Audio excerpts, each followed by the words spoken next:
my regards to Hansraj authorities for giving us this opportunity to be spreading the light and knowledge of Bhagavad Gita towards young minds. I'd also request all the participants to kindly fill the feedback form that shall be shared towards the end of the program. So for today's session, we have Sri Shubh Vilasji. Prabhuji is a TEDx speaker. He's an author, storyteller, and lifestyle management coach. He's the author of best-selling series, Ramayana, The Game of Life.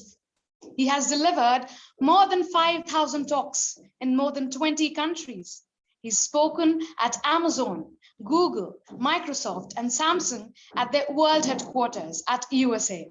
We are truly honored to have you amongst us, Prabhuji. अब मैं प्रभु जी से निवेदन करना चाहूंगी कि वे आए और आज के सेशन का प्रारंभ करें.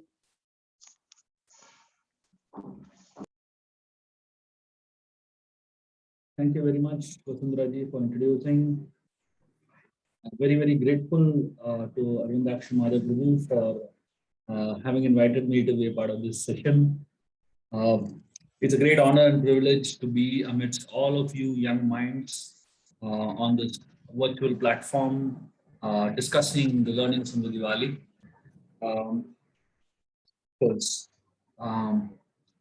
Whoever among you all can keep your cameras on, please do keep them on so that the interaction is even more real and it feels more personal, of course. And those who cannot keep their cameras on, I can totally understand it.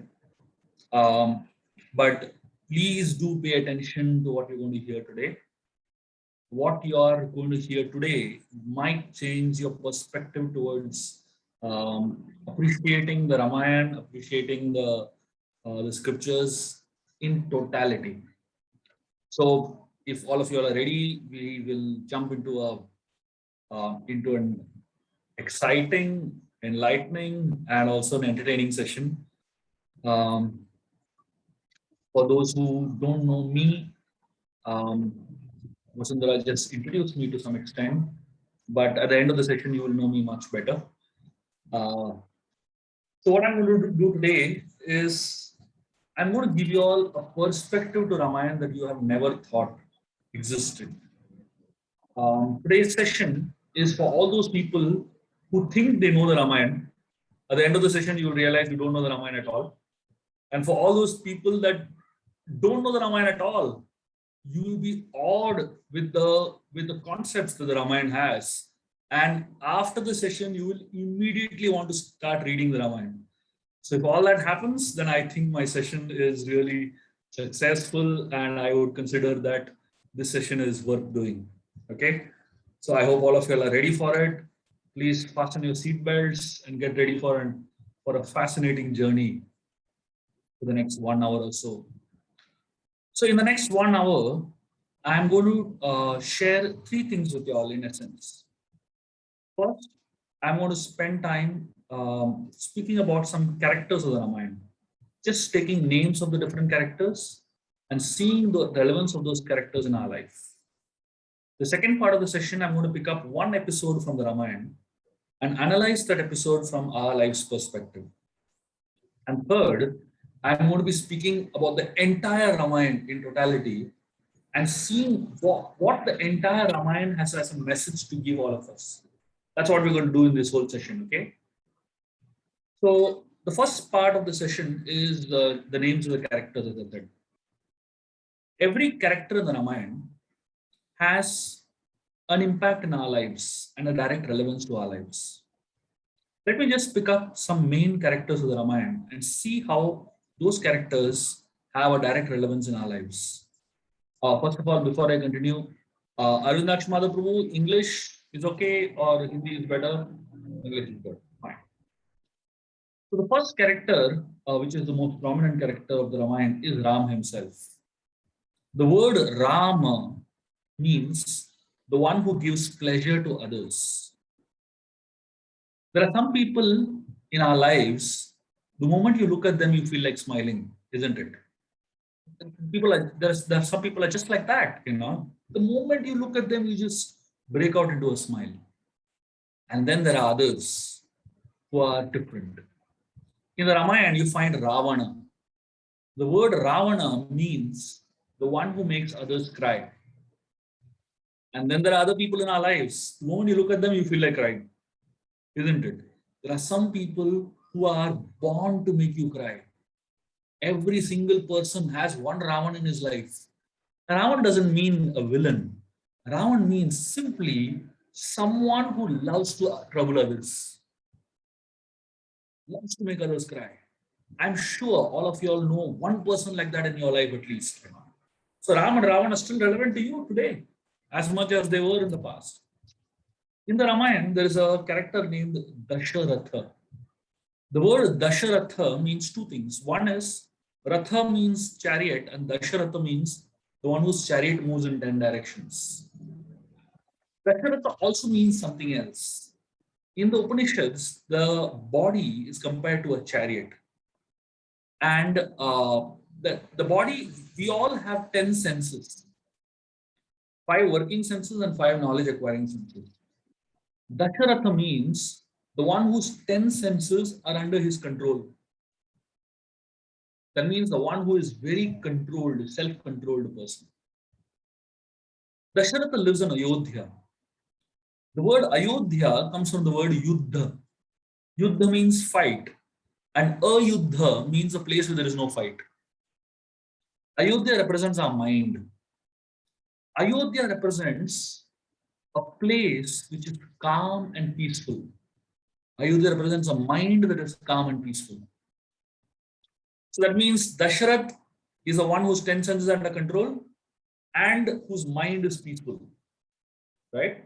So someone whose 10 senses are under control and whose mind is peaceful, such a person can give birth to Ram in his life. That means for you to give birth to God in your life, you need two things: a controlled body and a controlled mind, and a calm mind, essentially. In the Ramayana, you find another person exactly opposite of Dasharatha. He's known as Dashanana. Ravan's another name is Dashanana. What is the meaning of Dashanana? Dashanana essentially means the one who has 10 heads, but it also means the one whose 10 senses are out of control. And Ravan lives in Lanka. And Lanka is a place where no one sleeps at night. That means somebody whose 10 senses are out of control doesn't have a peaceful mind. And someone who has doesn't have a peaceful mind cannot get sleep at night. Now you might say all of us don't get sleep at night. That's exactly what it means, right? The quality of your sleep at night is directly connected to the quality of your mental state. And the quality of your mental state is directly connected to the quality of the control of your 10 senses. In the Ramayana, there is another very interesting character. That's Vali. Vali has a very special ability by which he can get the strength of half the strength of his enemy just by looking at them. So if Vali comes in front of someone, he can just absorb half the power of the person like a battery bank. What does Vali represent? Vali represents temptations in life. Temptations. What is the meaning of temptation? What do I mean by that? Let me give you an example. Suppose there is a diabetes patient. And diabetes patients are not supposed to eat sugar, isn't it? Not supposed to eat sweets. But interestingly, they love sweets. If you bring a gulab jamun in front of a diabetes patient, what happens to him or her? If you bring a sweet in front of the diabetes patient, his ability to say no becomes half, and that sweet becomes double powerful. That's Vali. All of us experience Vali in our life. The moment you come in front of a temptation, for someone it might be a sweet, for someone it might be, a beer bottle, for someone it might be an iPhone, for someone it might be a PlayStation. For each one of us, there is something else. That is a temptation. The moment you come in front of it, the temptation, your ability to say no becomes half, and the temptation becomes double powerful. So all the characters in the Ramayana, if you actually see, if you analyze them like this, each and every character has a direct correlation in our lives. So Ramayana is not a story of the past. It's very much present in our lives, very much symbolically. Now, I'm just going to take up one episode in the Ramayana and see how that episode relates to us in our lives. In the Ramayana, we find that there was a point in time where Lord Ram was supposed to be coronated as the king of Ayodhya, and just at that point in time, something happens that changes the whole story of the Ramayana. Completely twists the story. Let me explain that episode of the exile of Ram from a symbolic perspective. There are two types of diseases in this world.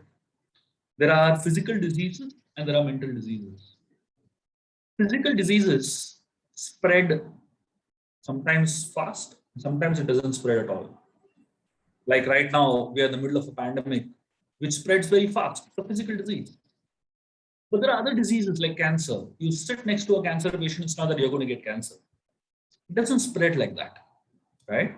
So some physical diseases spread fast and most don't spread like that. Like if somebody has malaria, it's not that you're going to get malaria from him. But all mental diseases spread fast. You sit next to a person who has a very critical thinking.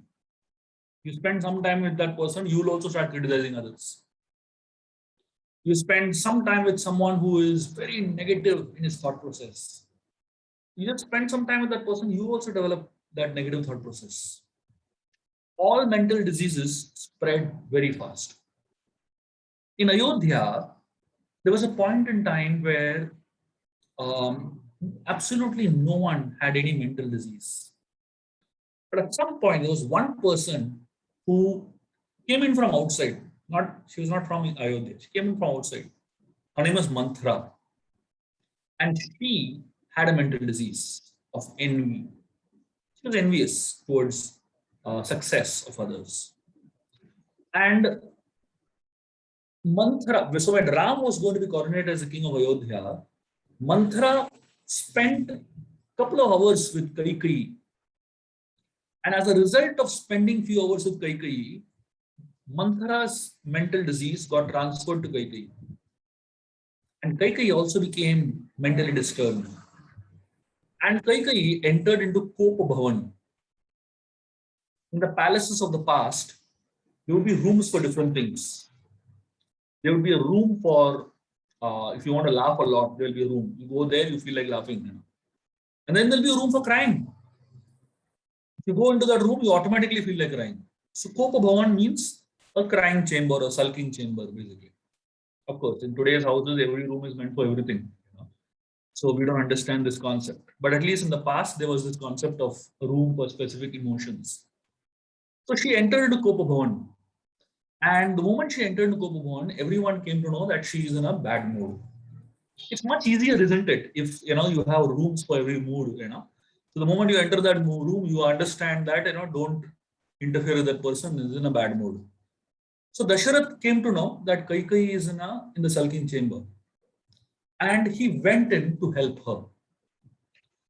See, when someone has a mental disease, you should not go to help them unless you are capable of doing it.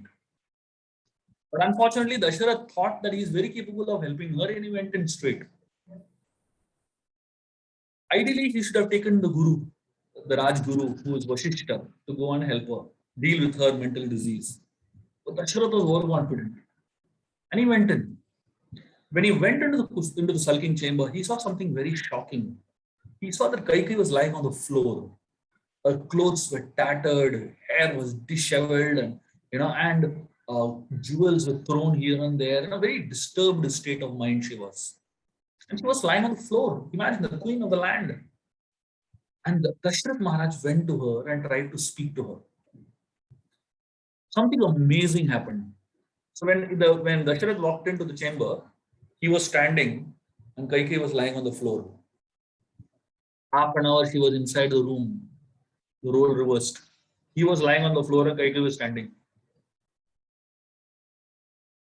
He was so mentally disturbed that he was on the floor now, crying, and he was like completely gone, basically. Because Kaikeyi asked him for two things that it really literally shook the foundation of his life. Now, Dasharath Maharaj is mentally disturbed. So first Manthara was disturbed. That proximity with Manthara made Kaikeyi disturbed. And now the proximity with Kaikeyi made Dasharath disturbed. If an ordinary person gets sick, his family members get sick. 4 or 5 people in the family fall sick one after another. But if a leader gets sick, if a king gets sick, the entire nation gets sick. The next day morning, everyone in Ayodhya was crying. Literally everyone in Ayodhya was crying. So that means literally the entire city was sick now with a mental disease. And when the entire country falls sick like this with a mental disease, 2 people walk out of the country. God and peace walks out of the country. Sita and Ram walked out. And now once Sita and Ram were out of Ayodhya, the entire Ayodhya went into a negative state of depression. And there was only one person who was all right mentally, and that was Vashishta, Rajguru. Vashishta, when he looked at the state of Ayodhya, he realized that I need to, treat all these people. But he realized I can't do it alone. I need help. He decided to call someone from outside. And he called Bharat from outside. Bharat was not staying in Ayodhya at that point.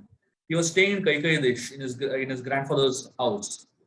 And Vashishta called Bharat to help him deal with the situation of Ayodhya.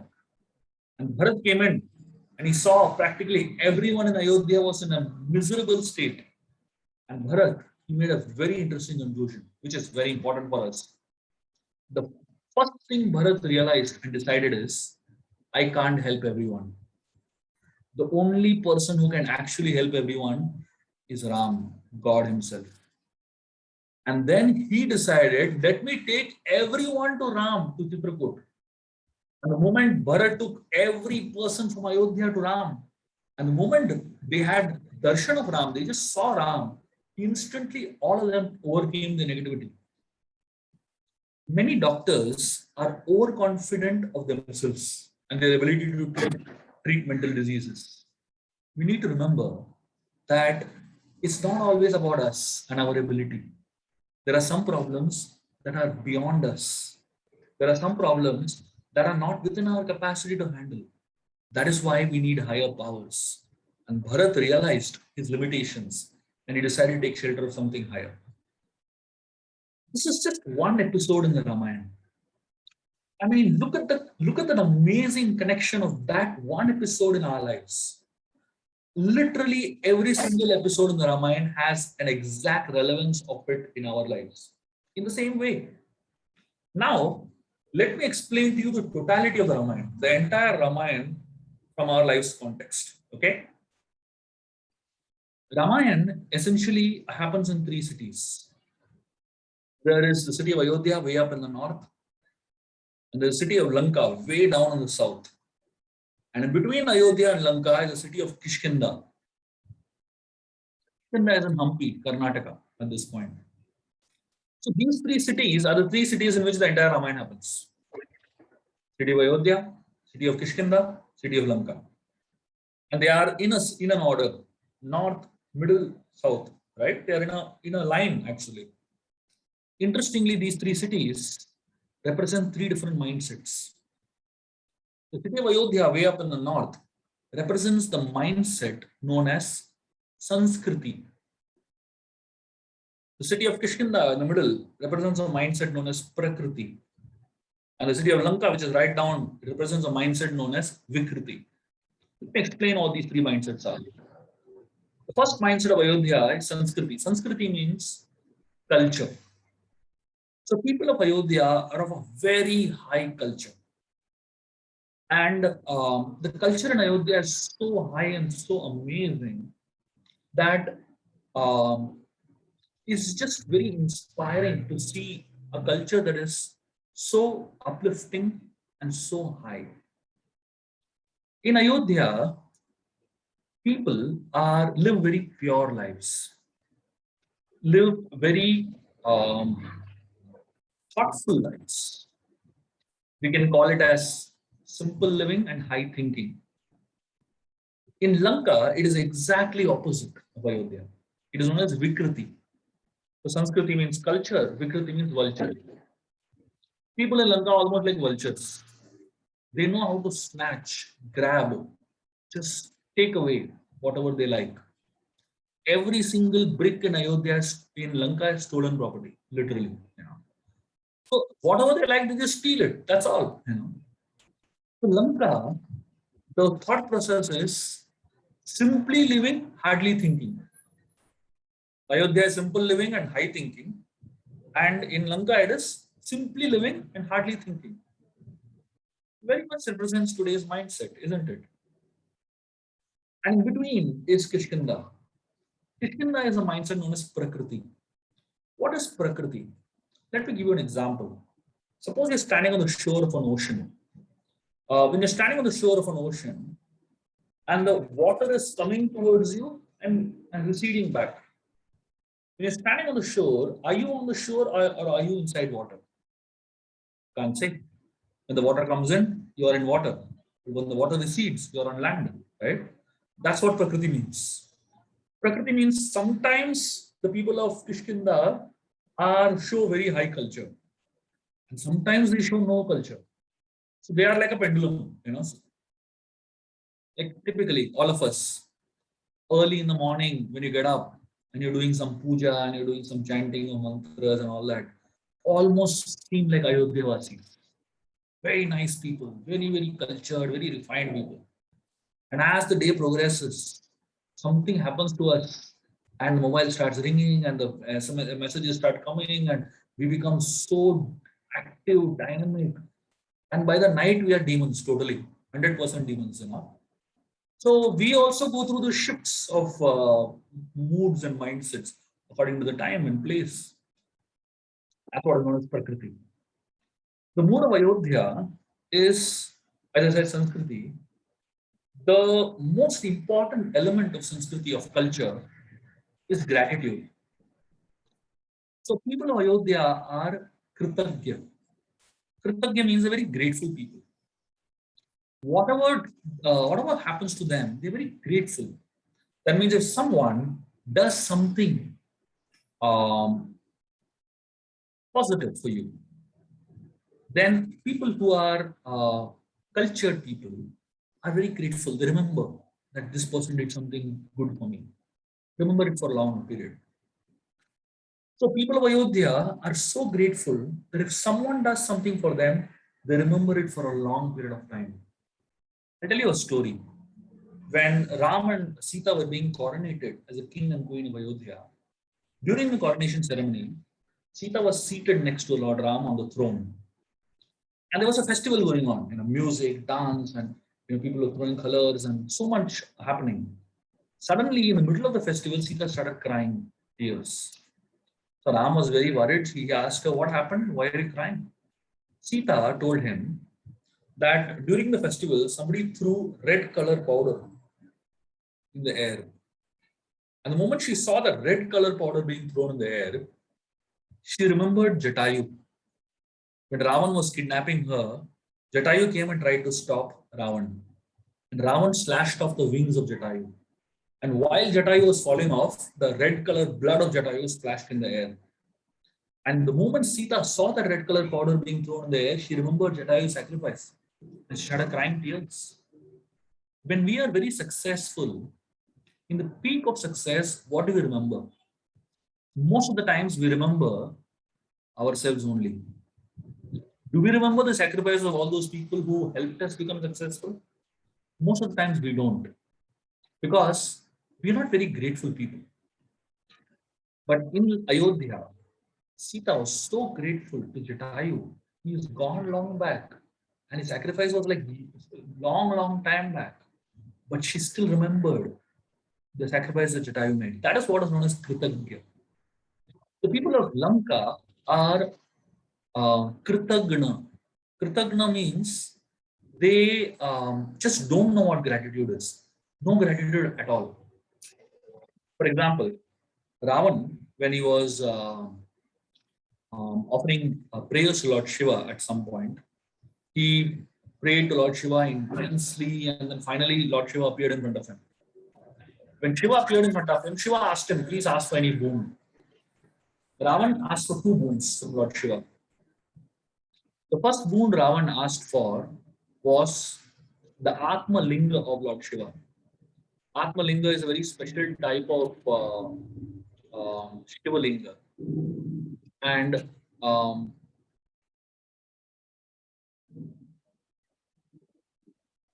yeah, so Ravan asked for the Atma Linga of Lord Shiva. And the second thing he asked for, you won't believe it. The second thing he asked for, he told Shiva, I want your wife Parvati. Now imagine, this guy is worshipping Shiva. And what is he asking for? He's asking for his wife only. This is what is known as Kritagna. That means this guy has no sense of gratitude at all, basically. The third, the mindset of Kishkinda, as I said. So Ayodhya people are very grateful. Lanka people are totally ungrateful. Kishkinda people are in between. It's not that they are ungrateful. They just forget to be grateful. They're like us, you know. It's not that we are ungrateful people. You hear a lecture on gratitude, and for 2-3 days we are very grateful, and then we forget again, you know. So in Kishkinda, when Ram helped Sugriv kill Vali and become the king of Kishkinda, Sugriv was very grateful to Lord Ram for helping him, you know, get back his kingdom, get back his wife, and he was very eager to help Ram to find Sita. But then at that point, when the killing of Vali happened and coronation of Sugriv happened, that was the beginning of Chaturmas, the 4 months of the rainy season. So Ram tells Sugriv that the rainy season we can't do any search expedition. So you please come to help me after the rains are over. For 4 months you can be in your kingdom, and you take care of the affairs of the kingdom. And after 4 months, when the rain gets over, please come to help me. Sugriv said, fine, went back into the kingdom. And he began to enjoy himself. 4 months, Sugriv was inside his kingdom enjoying. And 4 months, Ram was outside in a cave, literally suffering every day. 4 months passed like this for Sugriv. Now, when you are in a movie theater, 2-3 hours just pass like that. When you sit on a lecture, the 2 hours doesn't pass only. That's called theory of relativity by Einstein. So time is very relative in nature, right? So the 4 months just passed like that for Sugriv. He just didn't understand only how 4 months passed. And Ram was suffering here for 4 months. And after 4 months gets over, Ram is waiting and this guy Sugriv is just not coming. So Ram tells Lakshman, can you go and scare this person a little? So Lakshman, he works in binary, either 0 or 1. Either you love someone or you hate someone. So Lakshman said, can I go and kill him? Ram said, hey, wait a minute, I never told you to kill him. I only went and told you, go and scare him. And Ram gives a very interesting instruction to Lakshman. He tells him, scare Sugriv so much that he comes running to me. Don't scare him so much that he runs away from me. In spirituality, a little bit of fear is important. But if you create too much fear, people run away from God, isn't it? There are many religions that are fear-based religions. And it creates so much fear that people run away from God concept itself. But there needs to be a healthy amount of fear so that it pushes someone to run towards God and not away from God. So Lakshman goes to Sugriv and he scares him. And Sugriv comes running to Ram and he surrenders. And then suddenly he becomes very grateful and he says, thank you very much for helping me. So people like Sugriv need reminders. And when they are reminded, they become grateful. Isn't that how we are? Our mindsets are. So the mindset of Ayodhya is that of unity. The brothers in Ayodhya, Ram, Lakshman, Bharat, Shatrughna, there's a lot of unity among them. Interestingly, there are no fights between the brothers. But whenever a fight happens, there's a very interesting thought process behind the fight. So in the Ramayana, you find Bharat and Ram having a fight. In the Ayodhya Kanda of the Ramayana, you find when Bharat reaches Chitrakoot, Ram and Bharat are like having arguments back and forth, back and forth. But in the fight between Ram and Bharat, the discussion is not about what is right and wrong. Because in Ayodhya, there is no question of wrong. The discussion about what is right and what is more right. Bharat is saying, it is right that you become the king of Ayodhya. Ram is saying, no, it is more right that you sit on the throne. So in Ayodhya, you'll never find a right discussion between right and wrong. The discussion is always what is right and what is more right.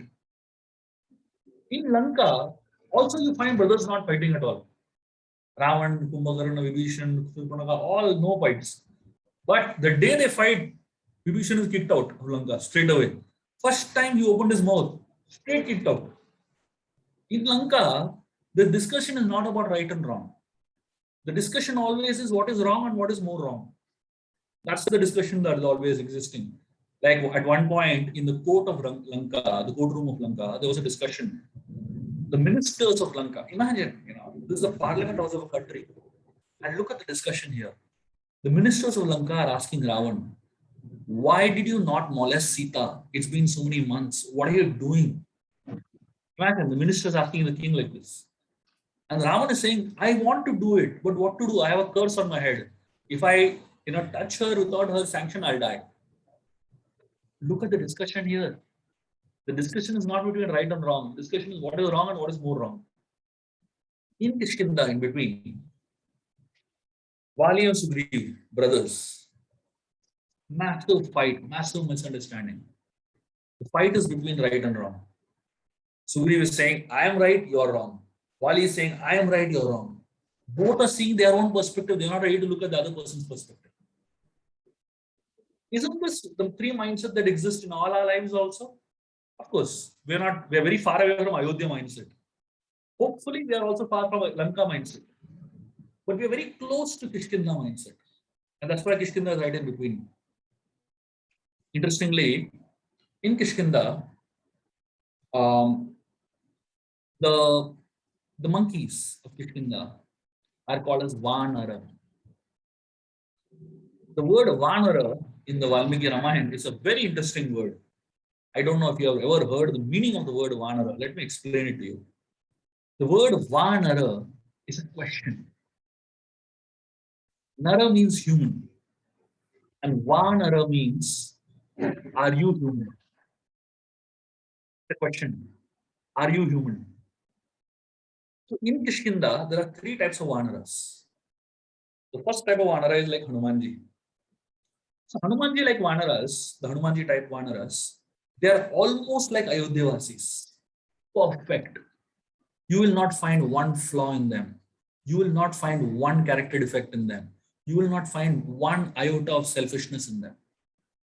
So Hanumanji like monkeys are almost like Ayodhya-vasis. Very difficult to be like them, because they're just too perfect. That is one of the problems people have with the Ramayana. The problem people have with the Ramayana is that, now perfect kaisa ho sakta hai aadmi? Again, that's one of the problems people have with Ram. That how can a person be so good, so perfect? People prefer Mahabharata. Why? Everybody is imperfect there. Everybody has imperfections in Mahabharata. Well, they are right. I can collect the Mahabharata a lot. Ramayana is too high for me. People relate to the Mahabharata a lot because it seems like them. Everyone seems like them. Yudhishthira has problems, weaknesses. Krishna also has so many, flaws. Apparently, Arjun has so many flaws, and Bhima has so many flaws. Everybody has flaws. They're very much like me. Like if you go to somebody's house and you see on their walls, you will find beautiful picture of the family, isn't it? Husband, wife, 2 kids, all dressed up nicely, wearing, a beautiful smile on their face, and a perfect family. But do you find that in reality? That picture on the wall is what perfect family is, but in reality, there is no perfection. All fighting with each other. The picture on the wall is Ramayana. The reality is Mahabharata.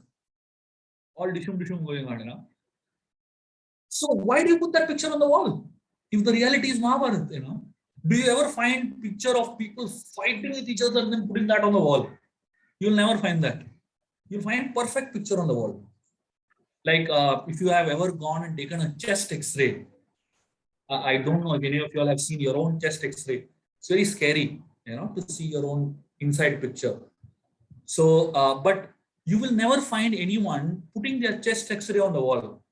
देखो मेरा अंदर का picture ऐसा है, husband, wife, 2 kids, skeletons, Have you ever found that kind of picture put on the wall? No, you will always find people with nice clothes and all. That is good on the wall. So the point is that we all want to reach the Ramayana. That is a high standard that we are setting for ourselves. When we put that picture on the wall, we are reminding ourselves this is reach. This is the standard of family we want to reach. But today's standard is Mahabharata. So what is life? Life is a journey from Mahabharata to Ramayana. Right now we are connecting with Mahabharata, but we want to eventually reach the Ramayana standard. That is why studying the Ramayana is important. And that is why we need to know what is high standards. And that is why Ayodhya makes a lot of sense. So in Kishkinda, the first type of Vanaras are like Hanumanji, perfect, almost like Ayodhya Vasis. In Kishkinda, the second type of Vanaras are like Vali, who are almost like Lanka Vasis. Interestingly, Vali has a very strange thought process, which is almost like Ravan only. One time, Ravan came to know that Vali is very powerful, and he came to know that um, Vali can get the strength of half the strength of his enemy if the enemy comes in front of him. So Ravan decided to kill Vali, but now he can't kill him by going in front of him, right? Because Vali will overpower him. So Ravan decides to go and attack him from behind. So Ravan finds out that Vali every day he goes to the ocean to do his Gayatri. So he decides to approach Vali when he is facing the ocean and his back is towards him and he's performing his Gayatri. So Ravan goes there. His plan is very simple. Grab the tail of Vali, rotate him like this, bang him on the ground and kill him. That's all. Ravan, when he goes to the back, catches hold of the tail of Vali, something amazing happens. The tail of Vali goes around his hand like this. And the tail of Vali goes around Ravan's body and tightly, fastens him. And Vali, he does Gayatri in 4 oceans simultaneously. He does a little here, little there, little there, like that. So Vali finished a little bit of his prayer, he jumped from one ocean to another. And imagine when Vali jumped, Ravan, Lankeshwar Ravan, was hanging on the tail of Vali. And Vali jumped from this ocean to another, that ocean to another. Ravan is shouting, please leave me, leave me. Vali is not hearing him. Finally, after the whole Gayatri is over, he releases Ravan and he asks him, what do you want? And Ravan, now, he came to kill him originally. And Ravan says, I came to become your friend. Lies to him. And then both Ravan and Vali, they actually light a fire. And they take vows of friendship around the fire. They go around the fire 7 times, taking vows of friendship. And look at the vows that Vali and Ravan take. He says, from now onwards, we are friends. Whatever is mine is yours, and whatever is yours is mine. My kingdom is your kingdom is my kingdom. My wealth is your wealth is my wealth. My wife is your wife is my wife. Imagine what vows they're taking. This is Vali, basically. Same mindset as Ravan, just completely perverted, basically. So if you're looking at the context of Lanka and today's context, these guys are much more progressive in this sense, So this is the mindset of some of the Vanaras. So you find Hanumanji like Vanaras, whose mindset are almost like Ayodhya Vasis, and then you find Vali like Vanaras, whose mindset is almost like Lanka Vasis. And then in between are the Sugriv like Vanaras. See, Hanumanji like Vanaras are very clear what they want to do in life. And Vali like Vanaras are very, very clear what they want to do in life. The confused lot are in between. Sugriv. And that is the category in which all of us fall, literally, So all of us fall in the Sugriv category of Vanaras. And what is the Sugriv category of Vanaras? This is the category that most of us belong to. And this is the category that has to ask this question every day to themselves. Vanara. Vanara means, are you human? What is the meaning of are you human? It's a question that they have to ask themselves every day they get up in the morning. Am I human? To the extent I behave like Ayodhya Vasis, to that extent I'm human. And to the extent I behave like Lanka Vasis, to that extent I am an animal, basically. Isn't it? So Sugriv, like Vanaras, are very confused. When they associate with Hanumanji like monkeys, they behave perfectly. And when they associate with Vali like monkeys, they behave like demons practically. And that's why the Ramayana is pushing us towards this question. The entire Ramayana, if you see, it essentially pushes us towards this question: are you human? And if when we apply the story of Ramayana in our own lives, the Ramayana story is a very relevant story for us because we also are in these three mindsets. Right now, we are probably more towards the Lanka mindset than towards Ayodhya mindset. But we are basically the Kishkinda mindset. And the Ramayana inspires us to go higher towards Ayodhya mindset and not go lower towards the Lanka mindset. And when we understand the Ramayana in this way, Ramayana makes a lot of sense to us. I want to end today's session by telling you all a very nice story. This is one of my favorite stories and a very beautiful story from the Ramayana. This teaches us about something very interesting. Again, another aspect of the Ramayana. There are some people who fall in a special category, and this is known as the HNS category. HNS category means what? Hum nahi sudhrenge category.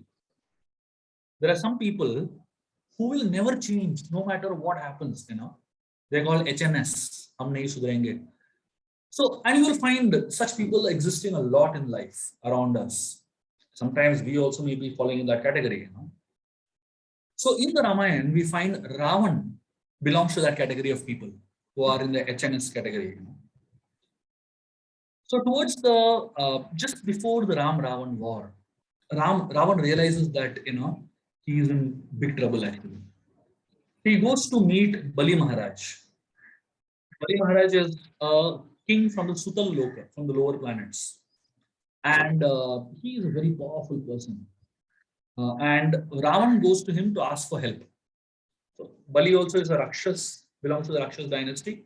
Ravan also belongs to the Rakshas dynasty. So Ravan says, let me go and ask Bali for help.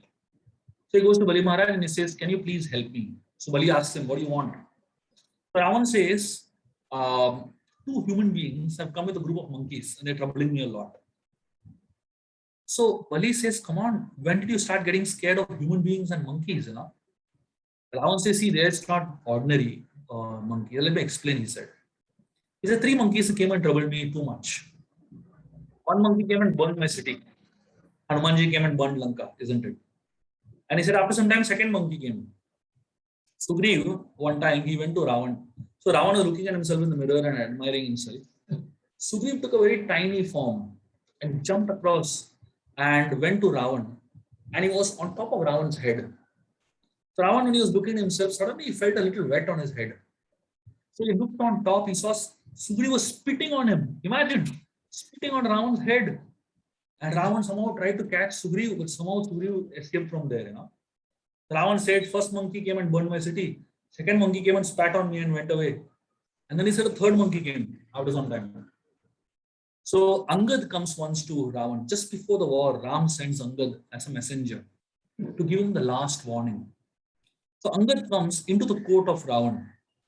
And when he enters the court of Ravan, he is like standing in the middle of the court. And Ravan asks him, who are you? Angad says, I'm the son of Vali. As soon as Ravan hears Vali's name, he gets scared. So he says, how is my friend Vali? Angad says, your friend is dead. And Ram killed him with one arrow. Ravan says, come on, who dies with one arrow? Nowadays, Bollywood heroes, 5-6 bullets also, they don't die. And he's saying, Vali died with one arrow. Angad explained to him, Ram shot one arrow and the arrow penetrated Vali just like a needle penetrates a ripe banana. Ravan just couldn't believe it. Angad says, whether you believe it or not, Vali is dead. And he says, if you don't return back Sita, you will also die like him. Ravan just doesn't want to listen to that. So he is not interested. Angad understands that Ravan is not interested. So Ravan says, Angad says, let me give you a little demonstration of Ram's power. He put his foot on the ground. Angad put his foot on the ground. And he told Ravan, if you think you're powerful, just remove my feet from the ground and show. Ravan, he didn't want to go himself. He sent his son Indrajit. Indrajit also is a very accomplished guy. So he comes and tries to, shake Angad's feet. And initially he's very casual about it. He just tries to pull. Not even a little Angad's feet budges. He uses both his hands, try to shake Angad's feet. Absolutely nothing. Ravan himself comes and he uses, all his power to remove Angad's feet from the ground. But nothing. Angad tells Ravan, see, I'll make it easy for you. I will only put one toe of my feet on the ground. You remove this one toe and show me if you're powerful. And Ravan uses his 20 hands and he's not able to lift Angad's toe from the ground. Ravan asks him, what did you drink? Do you drink Complan B or Bonvita or Horlicks? How do you get so much strength from? And Angad tells him something interesting. He says, I just chanted the name of Ram and held my breath. And the name of Ram is inside me, and that's what made me so powerful. If the name of Ram is so powerful, imagine how powerful Ram will be. He told him, return back Sita. And this guy, what he says? No. That's why Ravan falls in this HNS category, Humne Sudrenge category. So Ravan is telling these three stories to Bali Maharaj. He says, one monkey came and burned my city. One monkey came and I spat on my head and went away. A third monkey came, I couldn't move his feet also. Bali Maharaj says, after hearing these three stories, don't you think we should just return back Sita? Ravan tells him, see, I've not come here for advice. I've come here for help.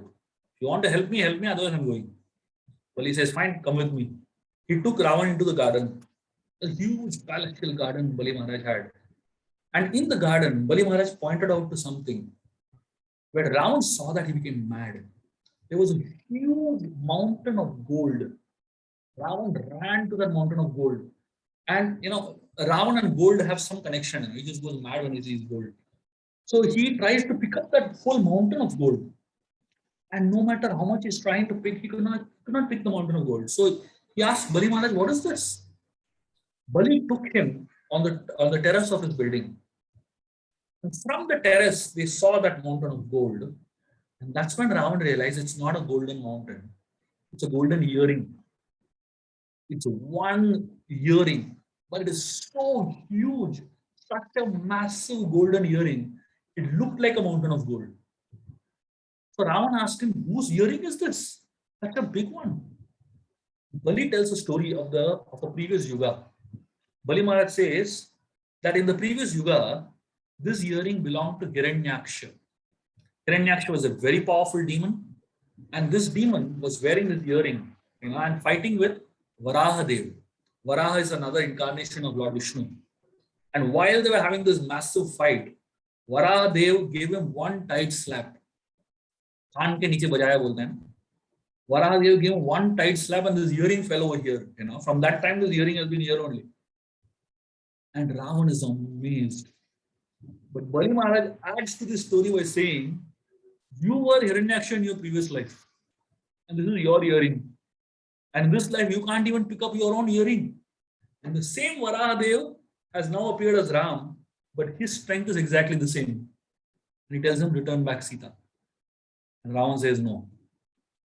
That is why people like Ravan fall in this HNS category, Hum Nahi Sudrenge category. Essentially, there are some people who hear once and understand. There's the first class intelligence. First class intelligence people, you hear, they understand immediately. You tell them smoking is bad. They hear, understand, they will never smoke. The second class intelligence are people who hear, they don't understand. They have to see somebody suffering. You see someone suffering from lung cancer or something, they understand, I don't want to smoke. The third class intelligence are those people who hear, don't understand, who see, they don't understand. They think it will not happen to me. But when they get a disease, then they understand. They have to experience it themselves. Then they understand, Arey Baba, I don't want to smoke. But there's a fourth class category of people who hear, don't understand, who see, they don't understand, who experience also, still they don't understand. They think next time I'll smoke with the electronic cigarette. Maybe it will not happen here. So this is the fourth class category of people. And that is the category in which Ravan falls in. They just don't understand, right? So Ramayana, through a medium of simple stories, it tries to explain to us such deep and important concepts of life-altering concepts. And if you just understand the Ramayana in this way, You do not need any other self-help book. All of us, I'm not sure how many of you actually read, but you should read ideally. But a lot of people who do read in India and across the world, we are very attracted towards Western authors' self-help books, and we find that there is a lot of substance and meaning in there. But the reality is, Ramayana and Mahabharata are the most powerful self-help books that you can ever get. In fact, everything you need to know about life and its intricacies are there in these books. So what I have been doing in my personal capacity is over the last few years, I've been trying to write the Ramayana in a way that is practically applicable to life. Exactly the same way I've been narrating the story and the lessons from it. That's the style in which I've been writing the series. It's called Ramayana, the Game of Life. And the series is just completed. All the 6 books of the Ramayana are out. So essentially, this series is every Kand of the Ramayana has 6 Kands, all starting from Balakand to Yuddha Kand. Every Kand of the Ramayana is in the form of one book. And the idea of me writing these books is so that youngsters like all of you can actually understand the Ramayana in a way that is applicable to life and in a way that you can actually live by it. And therefore, I would highly recommend all of you to please get hold of this series called Ramayana, the Game of Life, and read them. They are all available on Amazon and all over, in so many, all the bookstores. But when you read these books, it will really help you apply the teachings of the Ramayana in your life and understand how every story of the Ramayana is directly connected to our life and what we can learn from it and how we can live by it. As I said, we are right now either in Kishkinda mindset or we are in the Lanka mindset. But we have to slowly elevate ourselves to the Ayodhya mindset. How do we do that? That's what the secret is there in the whole Ramayana. So I highly urge all of you to please study the Ramayana nicely and the Mahabharata eventually and find a big difference in your lives. Thank you very much. Hare Krishna. Any questions, comments, please? Kindly drop your questions in the chat box. I had a question for Sir. Sir, Yes. how do you think today Ram Rajya is possible? Because in Ayodhya, when we go back to Ayodhya, we see everything is perfect. And we, in India at least, we want such a state where everybody, we all live peacefully, we all are good in nature, we all are good humans. So how do you think it is possible for today to have a state like Ram Rajya? Thank you for the question. In fact, I am doing an entire PhD on this subject. My thesis of the PhD is leadership and governance from Ramayana, studying the whole Ram Rajya basically. See, Ram Rajya is not possible without Ram. Everyone wants Ram Rajya, but they don't want Ram. That's where things go missing, right? We want perfect life, but we do not want God in it. So the moment you talk about secular, the moment you talk about being secular, immediately we eliminate the whole idea of Ram, right? See, if you look at every country, when it began, it always began with scriptures, with spirituality as its base. Like if you look at America, every dollar note says in God we trust. I don't know if it's still there on the note, but at least the base is very clear that we want to trust God. That's where it began. And now where it is, it's another direction only, basically. Where India began, if you look at the Constitution of India and the way it was written, the Constitution of India was written, and all around it, the paper, all around it, you'll find drawings from Ramayana and Mahabharata on it. So when the original founders of our Constitution actually wrote it, they thought about Ramarajya and they thought of an ideal kingdom. But slowly, whatever Indian political scenario is, the degradation takes place. They conveniently removed Ram, and it's only Rajya. So when you conveniently remove Ram from your life and you only talk about Rajya, you are left with nothing but chaos. The idea of Ram Rajya comes in when there is a principle of high-mindedness, as I said, simple living, high thinking. And for that, we need to have an element of God and spirituality in it. Without that, you cannot expect perfection and Ramrajya to come in. So our attempt, see, we cannot change the world, but we can change one individual. So what we are trying to do, Arvind Prabhu and all of us, our effort is not to change the world suddenly, but our effort is to make difference in small individuals' lives. And if many individuals find a big difference in their personal lives, and that combined effect will create Ramaraj.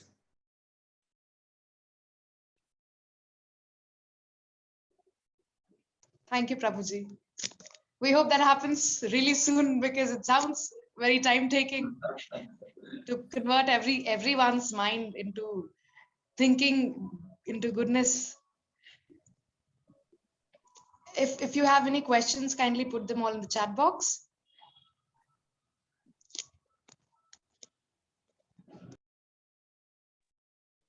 One question came, Prabhuji, like, sir, how can we know the goal of our life and how can we decide what is best for us?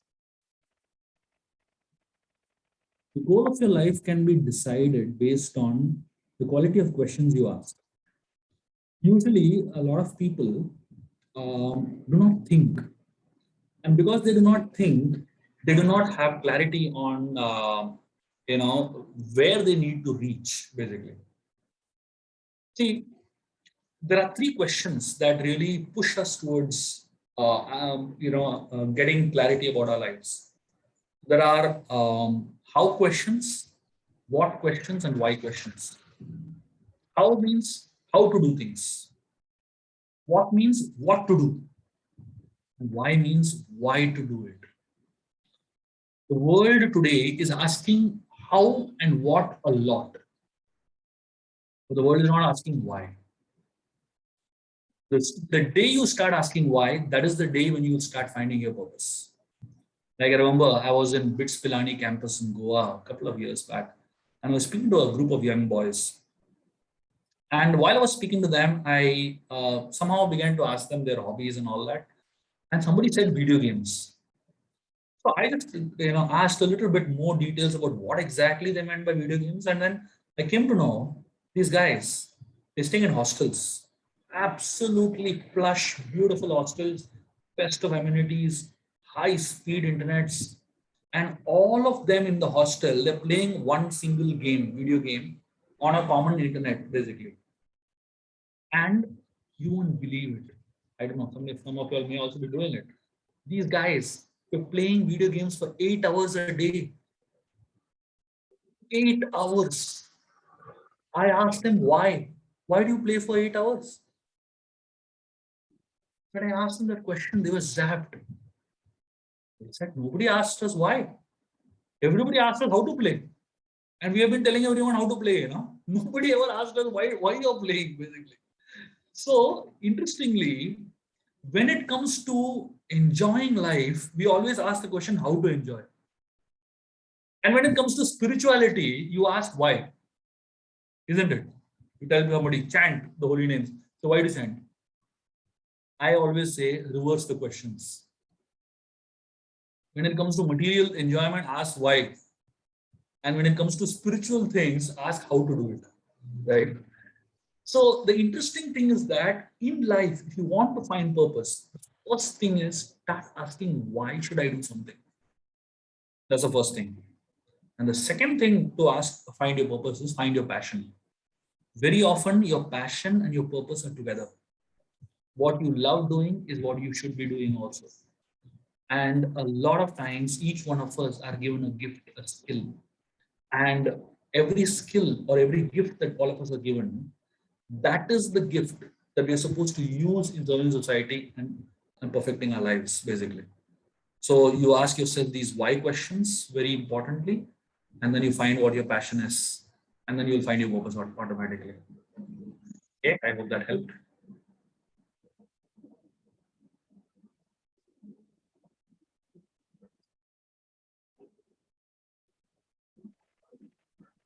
Prabhuji, there is a question in chat box.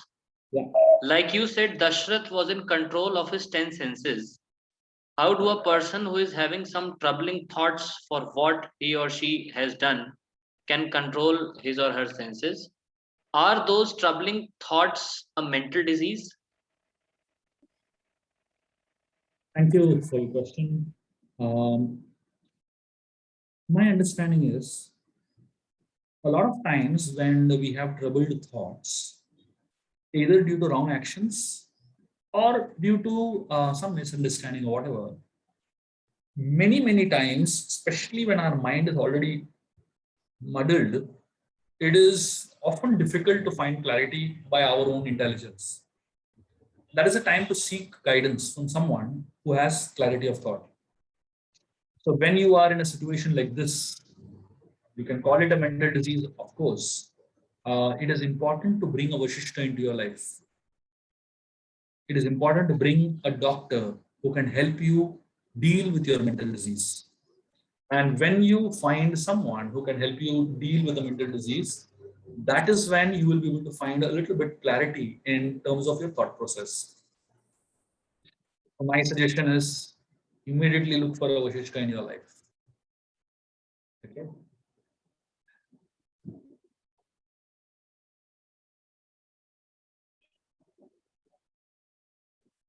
Anything else?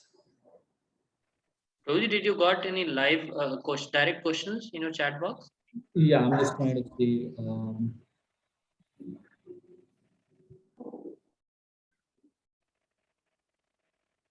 Yeah, there's one question here that says, Sagar is asking this question. Did Mahabharata and Ramayana happen in Bharat Varsha of Jambudvip or Bharat Varsha of planet Earth? Sagar ji, my understanding is this. I do not get into the technical details of where it happened, how it happened, when it happened, and all. A lot of people get lost in these technical details.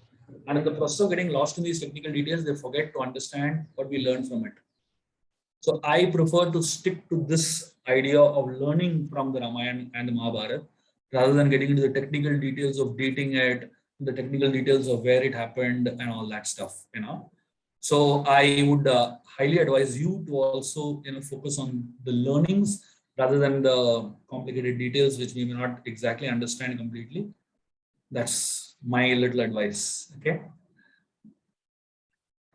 Prabhuji, one question generally students ask to me also, like what confusions other writers are creating in young minds?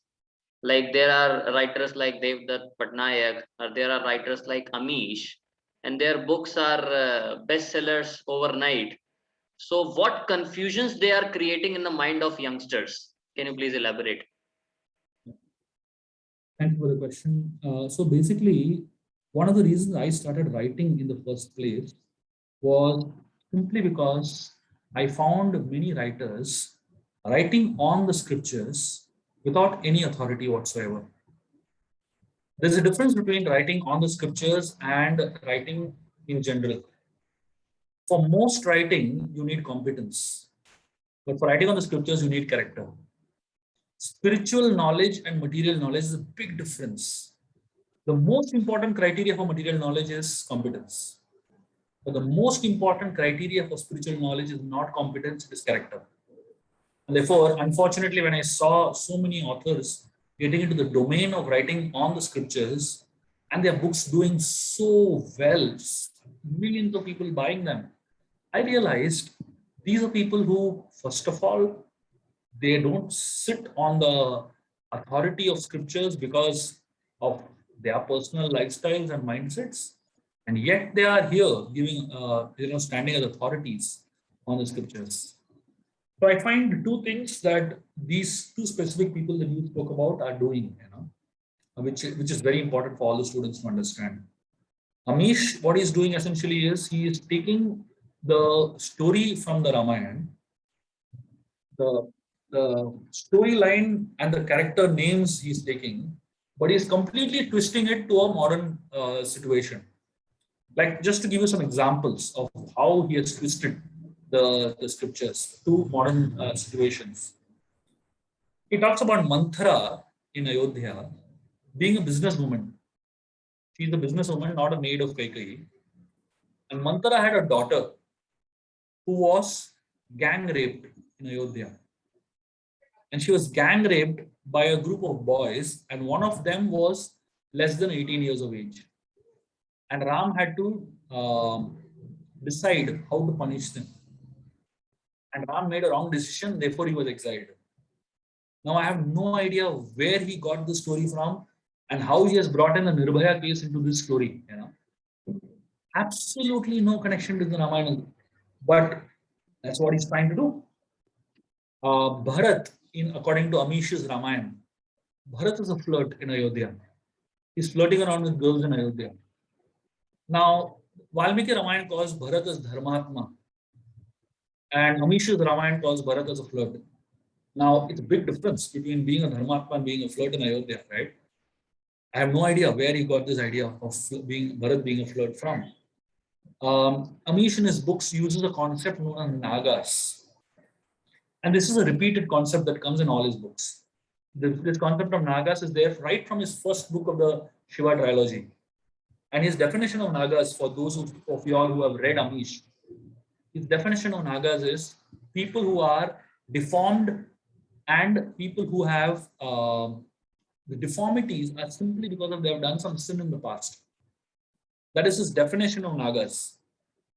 They have done sin in the past, because of which they have deformed bodies today. And you know whom he puts in that category of Nagas?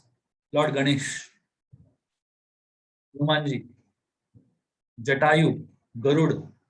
He puts all of them in the category of Nagas, and he says they are deformed because they have done sin in the past. Now imagine, what is he doing? And where did he get this whole idea from? Unfortunately, the youth of India who are reading his books, they don't understand what they are reading. Either they are not reading it properly, or they're not understanding what they're reading, basically. If they read it and understand it, they should question him. Unfortunately, they don't question because they don't process it, right? Now, that is one category of people who are twisting the scriptures. And there are many like Amish nowadays, just using the same names and characters and all, but twisting the story completely to their own needs. The second category is Devdutt like authors who are taking the scriptures and trying to derive some lessons from it, but completely wrong lessons. Completely wrong lessons. Why? First of all, their source itself is wrong. The source of where they get their knowledge from is wrong. And because they are referring to secondary sources, they get completely distorted versions of the scriptures. And in fact, Devdutt like people are even more dangerous than Amish like people, because they are introducing a concept which is very, very painful. Like, let me just give you a very simple story what Devdutt has done, just to give you an explanation. Ramayana has a very beautiful story of Ram entering Dandakaranya forest. And Dandakaranya is a very, very dense forest where there are thousands of sages staying. They're called the sages of Dandakaranya. And the sages of Dandakaranya, pure people, really pure people, and very, very elevated in their consciousness. And they knew that Ram is going to come. And they've been waiting for Ram for years. And finally, when they have darshan of Ram, and they actually see Ram with their own eyes, they're just amazed by the personality of Ram and the kind of person that Ram was. And out of the beautiful connection that they have with Lord Ram, it's a bhakti bhav, it's an emotion of devotion, bhakti basically. And in that emotion or devotion, the sages of Dandakaranya tell Ram, my dear Lord, we want to get married to you, which is so much in love with you. So this whole idea of bhakti bhav is a very beautiful idea that the scriptures introduces, where a devotee wants to connect with the Lord in devotion and wants to connect with the Lord in a devotional fervor. And different types of rasas are there to connect with the Lord. You know what Devdutt does?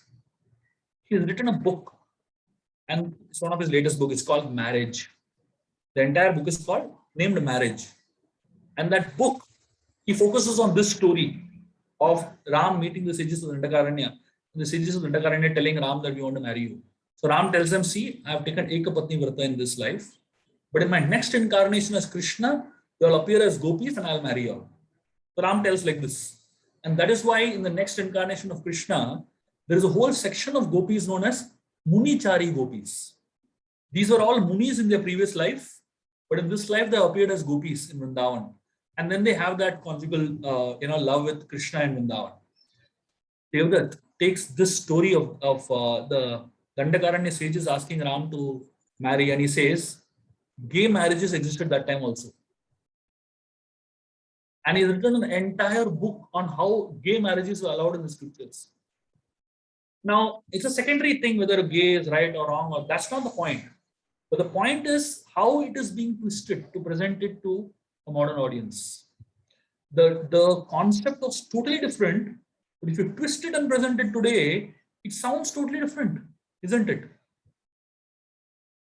And therefore, you have to be really careful when you read people like Devdutt, because your understanding of the scriptures is totally, perverted. And unfortunately, he is what is accepted as an authority on Hinduism today. That's the sad part.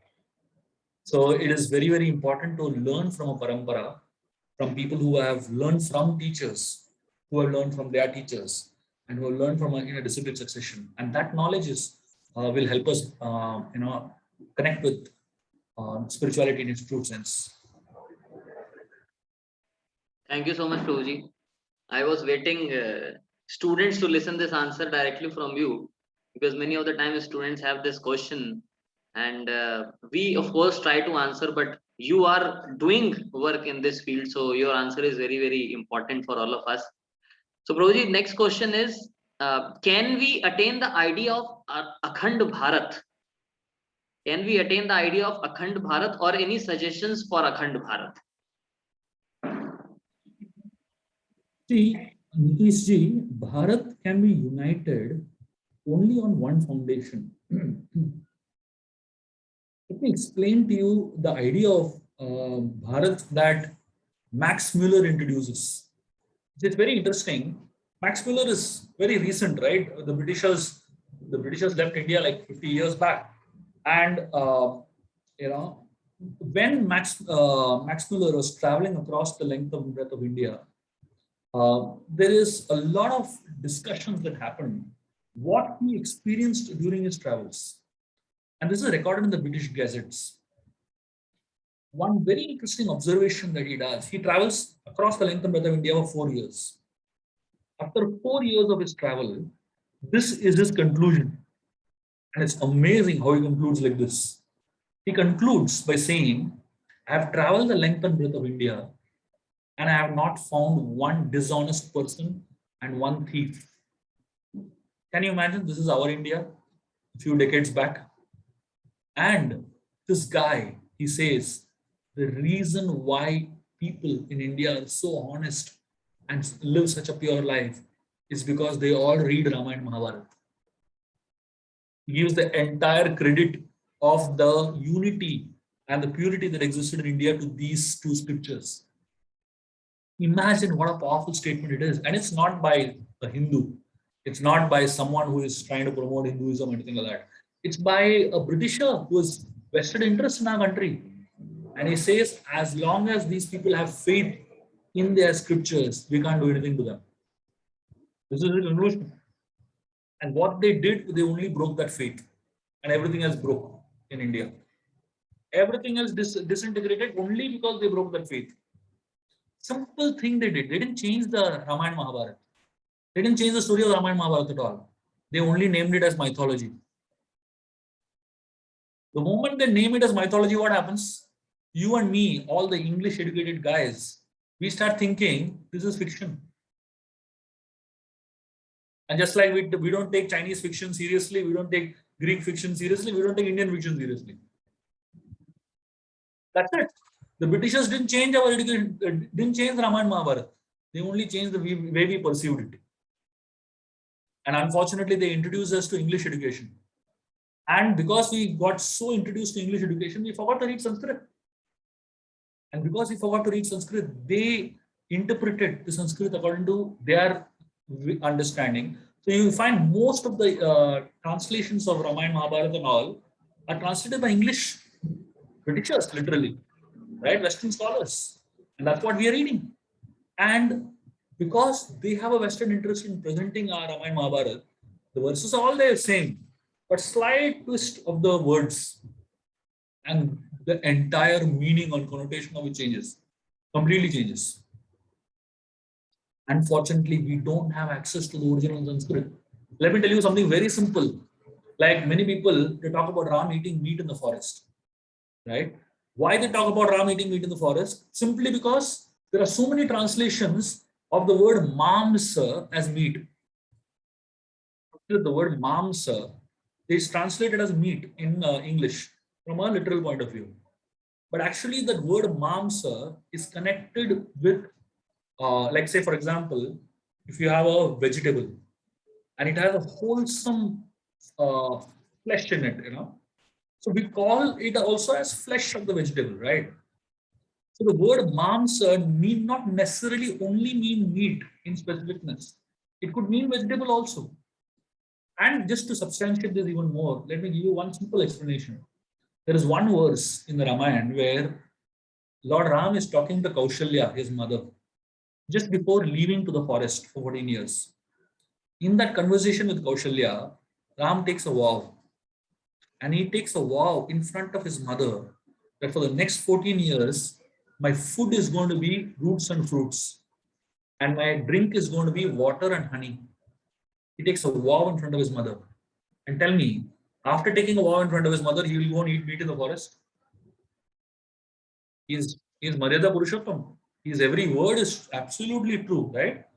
If that verse exists in the Ayodhya Kand, then absolutely Ram eating meat throughout the forest journey cannot be true. Otherwise, that verse is not true. If you take, nobody debates that verse of the Valmiki Ramayana. No one debates it. If that verse is true, then everywhere else, what we talk about Ram eating meat, that cannot be true. Amish's book, first page of his Ramayana series, first page starts with Ram and Lakshman shooting a deer to eat meat. First page, not even second page. What does it mean? It's simply that these guys are reading Western translated English versions of Ramayana, and they are making their own conclusions. And that is why, just having the right authoritative understanding is so important for Akhand Bharat. To unite India, there has to be a narrative that is common. And the narrative that was common at that point was Ramayana Mahabharata. And that narrative formed the bond of India. But today, the narrative is so different, which is why we don't have faith. So as many people as possible having faith in the original narrative, it will take India back to its own glories. Thank you so much, Prabhuji. Yes, very, very eye-opening answer, very thoughtful answer for Akhand Bharat, because many of the organizations are trying for this, but I'm damn sure that they don't have this kind of idea for Akhand Bharat. So, Prabhuji, last question I am going to ask from today's session is regarding goal and passion. Having a material goal is a wrong thing, or is it any problem in having a material goal? Yeah. So essentially, ambition is not a problem at all. I, in fact, tell people everyone should have a great ambition in life. There is no problem with ambition. But the problem is when ambition crosses the fine line of ethics, that's when it becomes greed. That's a problem. So be as ambitious as possible, but do not cross the line of ethics and transfer or transform your ambition into greed. The day your ambition becomes greed, then it's a problem. Till you have ambition which is helpful to society and which is helping you grow, there is no problem in it. In fact, every ambition which is helpful to society and helping you grow as an individual is part of spirituality only. There's no disconnect between spirituality and your material ambitions. There's no disconnect. The Bhagavad Gita does not discriminate the two. But the moment you cross the line of ethics and the ambition becomes greed, that's when it becomes a problem. In the Mahabharata, Duryodhana was ambitious and Pandavas were ambitious. Both were ambitious. Both were wanting to become kings of the world. The ambition is not a problem. But why you're ambitious, that's where the problem is. If you are ready to do anything and cross the line of ethics to fulfill your ambition, that's when you go into the zone of greed. Then it becomes a problem for society.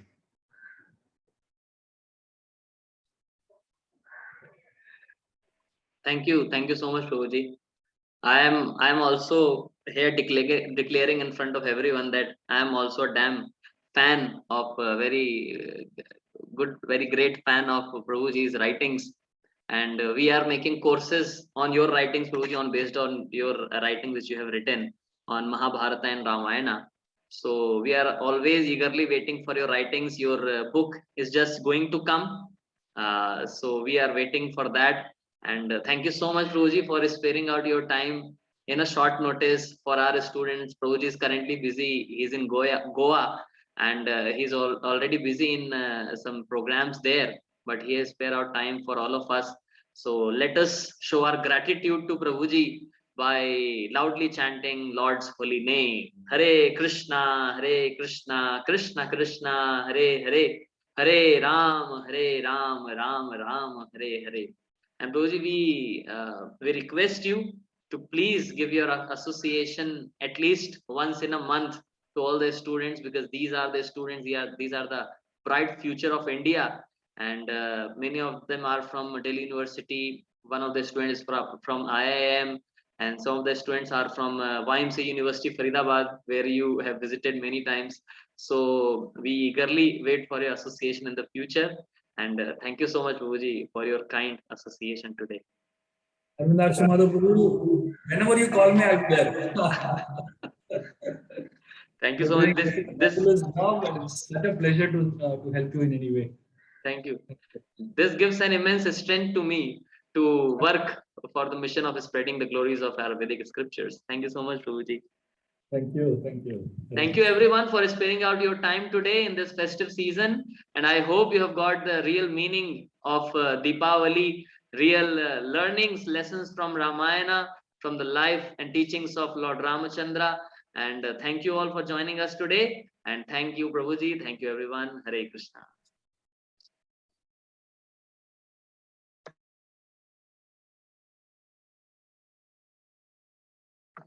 Thank you, Vasundhara, for hosting today's session. It's always a pleasure, Prabhuji. Thank you for giving me this opportunity. Hare Krishna. Hare Krishna. So we are going to start our Geetamritam sessions from next week. So I hope you all are not, you all didn't forget about Geetamritam. Geetamritam bhule nahi hai aap log abhi, I hope. So Geetamritam is continuing. There is a special Diwali offer session for all of you. So from upcoming week, next week, we are going to start our Geetamritam course from chapter number 15 onwards. 15, 16, then 17 and 18. And after that also, we will have our next course, that is a spiritual scientist for all of you. Okay.